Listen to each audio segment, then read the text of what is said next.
بسم الله والصلاة والسلام على رسول الله. أهلا بكم من جديد، معاكم محمد أيوب. إزاي يا صاحبي تحول صورتك زي الأشكال اللي هتظهر قدامك دي؟ الموضوع سهل جدا، بس لازم تكمل الفيديو لأن كل حاجة هتتقال فيه ضروري ولازم إن أنت تسمعها. أنا هعرفك دلوقتي تعملها إزاي مجانا، وفي خلال دقيقة هتلاقي الصورة هتظهر معاك بكل سهولة وفي أسرع وقت. تمام؟ زي ما أنت شايف كده يا صديقي، ده التطبيق اللي إحنا هنستخدمه. يمكن ناس كتيرة تعرفه بس ما تعرفش الميزة اللي فيه أو إزاي تعمل الحاجة دي. هتبدا يا صاحبي كده تنزل التطبيق ده، هتبدا تدخل على جوجل بلاي وهتبدا تكتب ديسكورد. تمام؟ زي اللي ظهر قدامك دلوقتي. وهنا طبعا زي ما انت شايف الموقع ده هقول لك هتعمل ايه، هي خطوه بسيطه منه بس، وهتبدا ترجع للتطبيق تاني. بسرعه كده هنبدا ندخل على التطبيق. زي ما انت شايف هنا ده اللي هيظهر معاك اول ما تثبت التطبيق.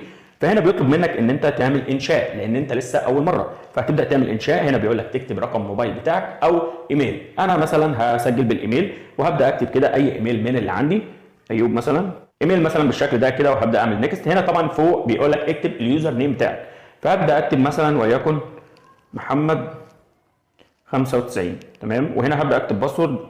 هنشوف كده اي باسورد، بس يفضل يكون فيه حرف كابيتال ويكون فيه يعني مثلا لحد 8، يعني ما يقلش عن 8. تمام؟ مثلا انا كده كتبت الباسورد، وهنا بيقول لي طبعا اكتب تاريخ ميلادك، فهبدا اكتب كده تاريخ الميلاد بتاعي بسرعه 1/9/1995،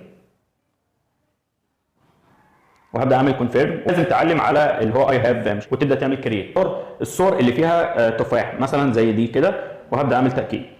وطبعا هنا صاحبي بيقول لك حط صوره، ممكن تحط صوره ليك او ان انت تختار اي شكل من اللي تحت دول، وليكن صوره زي دي كده، وهبدا اعمل نيكست. هنا طبعا هتبدا تعمل نيكست برده، ما تعدلش في اي حاجه، وبكده ان شاء الله هيكون الحساب اتسجل معاك. طيب هتعمل ايه بعد كده؟ كل اللي عليك يا صاحبي زي ما انت فاتح التطبيق كده هترجع عادي من هنا، وهتبدا تدخل على الموقع ده. الموقع ده هسيب لك الرابط بتاعه، او انت ممكن تدخل على جوجل وتبدا تكتب الاسم بتاعه. تمام؟ وهيبدا يظهر لك. اول ما هيظهر كل اللي عليك هتبدا تعمل جوين بس، هتبدا تختار اول اختيار، وبعد كده هيحولك تلقائي على التطبيق اللي هو حاجه كده شبه التليجرام. هنا مثلا هتبدا تختار على اول حاجه اللي هو جوين دي، تلقائي يحولني على التطبيق. شايف لازم الشكل ده يجي لك. هنا بيقول لك اكسبت انفايت، تعمل اكسبت انفايت، وكان عملت طبعا قبول. فهنا زي ما انت شايف بيفتح لك القائمه دي كده. طيب هيظهر لك ايه دلوقتي؟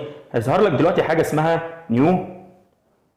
زي ما انت شايف كده هندخل على اي حاجه فيها نيو، اللي هي نيو دي قدامها 5 35 65 95. ادخل على اي حاجه، وليكن مثلا هدخل على اخر حاجه. بكده انا دخلت على الشات. دي حاجه كده شبه التليجرام. فانت هتعمل ايه هنا؟ طبعا هتبدا تروح على علامه الموجب، وهتبدا تعمل السماح، وهتختار الصوره بتاعتك اللي انت عاوزها تتحول. تختار الصوره وليكن مثلا صوره زي دي كده، وهبدا اعمل ارسال. وبعد ما تعمل ارسال هتنزل تحت خالص، هتلاقي الصوره اهو بتتحمل معاك 100%.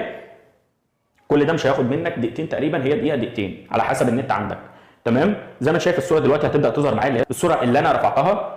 لو بصيت فوق هتلاقي في ناس نفس اللي انت هتعمله هم بيعملوه فوق في الشات. تمام؟ ادي الصوره اترفعت على الشات، وهبدا كده ادخل على الصوره واعمل شير، وهبدا اخد اللينك بتاع الصوره. انا كده خدت اللينك نسخ، وهبدا ارجع ادخل كده على الشات، هبدا اكتب كده اللي هو الشرطه مايله، وهبدا اكتب حرف الاي. لازم يظهر معاك الحاجات دي. هتبدا تختار اول علامه زي اللي انا هدخل عليها دلوقتي. ابدا اعمل لصق للرابط اللي انا خدته بتاع الصوره. تمام؟ اعمل مسافه كده، وهبدا اكتب بقى مثلا انا عاوز الصوره دي تطلع كرتون، عاوزها يبقى فيه شكل كده باتمان، سوبرمان، اي حاجه تيجي في بالك هتكتبها هنا، هتتحول على طول للشكل اللي انت عاوزه. ولكن مثلا انا هكتب كرتون، وهبدا اكتب الكود ده. الكود ده انت تحفظه عندك، هتكتبه زي ما انا كاتبه كده بالظبط، وهسيبه لك كمان في الكومنتات ان انت تاخده نسخ على طول. وهبدا اعمل ارسال. بكده انا هستنى الصوره بتاعتي. طيب هنا بيجيب لك طبعا دي لان انت لسه اول مره. لو انت لسه اول مره فتبدا تعمل اكسبت، لازم دي تظهر معاك علشان تبقى عارف ان انت ماشي صح. فدي لو ظهرت معاك هتبدا تعمل اكسبت. ممكن يطلب منك ان انت تعمل نفس الخطوه اللي احنا عملناها دلوقتي. تمام؟ مفيش مشكله. هبدا اعمل تاني اللي هو الشرطه اي، وهبدا اختار اول حاجه هتظهر لي، وهبدا اعمل لصق، وهبدا اخد كده مسافه، وهكتب مثلا كرتون. تمام؟ وهبدا اختار الكود بتاعي زي ما قلت لك. انا هسيبه لك كده بحيث ان انت تاخده نسخه على طول، وهبدا اعمل ارسال.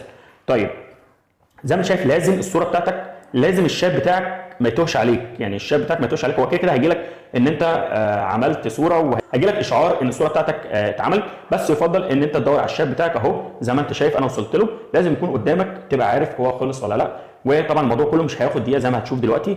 هو دلوقتي بيتحمل معايا بقى 7%. تمام. طبعا انت لو بصيت فوقيك هتلاقي في ناس كتيره راميه صورها وبتبدا تختار الاشكال زي ما هتشوف دلوقتي. فلو بصيت هتلاقي الصور بتطلع شبهك بالظبط. انت دلوقتي عرفت تسجل ازاي، انت دلوقتي عرفت ازاي تعمل صورتك بكل سهوله. هندخل على الصوره، هتضغط عليها وتحملها من فوق. طيب هو دلوقتي جايب لي 4 صور. انا مثلا الصوره، اول صوره عجبتني ورابع صوره عجبتني، تمام، او الصور كلها عجبتك وانت عاوز كل صوره لوحدها، تعمل ايه؟ هتبدا كده تختار على، لو بصيت تحت الصوره في اللي هو V1 V2 V3 V4، وليكن مثلا اول صوره انا عاوزها لوحدها، فهبدا اضغط على V1، فهستنى شويه هيبدا ان هو يجيب لي الصوره دي لوحدها، تمام. هتبدا تشوف برده تحت في الشات هتلاقي الصوره بتاعتك. ده كان فيديو النهارده، انا مش عاوز اطول اكتر من كده، الموضوع سهل بس هياخد منك وقت شويه ومش كتير ولا حاجه، تمام. الاهم ان انت تسجل، وبعد ما تسجل هتروح على الموقع تعمل جوين بس، هو يبدا تلقائي يحولك على التطبيق، وبعد كده هترفع صورتك في الشات وهتبدا ان انت تاخد الصوره نسخ، وبعد كده هتكتبها في الشات شرطه مايله اي، وهتبدا تعمل لصق وهتبدا تكتب انت عاوز الصوره كرتون او اي شكل زي ما قلت لك انت عاوزه، وبعد كده تكتب الكود. بعد ما تكتب الشكل اللي انت عاوزه هتكتب الكود وتبدا تعمل ارسال، هتلاقي الصوره بتاعتك هتتحول على طول. ولو بصيت فوق كده هتلاقي ناس كتيره عامله صورها بالشكل ده. ده كان فيديو النهارده، اتمنى لو عجبك بالله عليك يعني تقدر مجهود الواحد وتبدا تشترك كده في القناه علشان اي حاجه انا بعملها تجيلك على طول. واتمنى تعمل لايك وتعمل كومنت تشجيع ان الواحد يستمر، لان والله العظيم الواحد حرفيا بيتعب في اي فيديو بيعمله. ولو عندك اي استفسار يا صاحبي سيب لي في الكومنتات، وباذن الله احاول ان انا اساعدك، تمام. والسلام عليكم ورحمه الله وبركاته.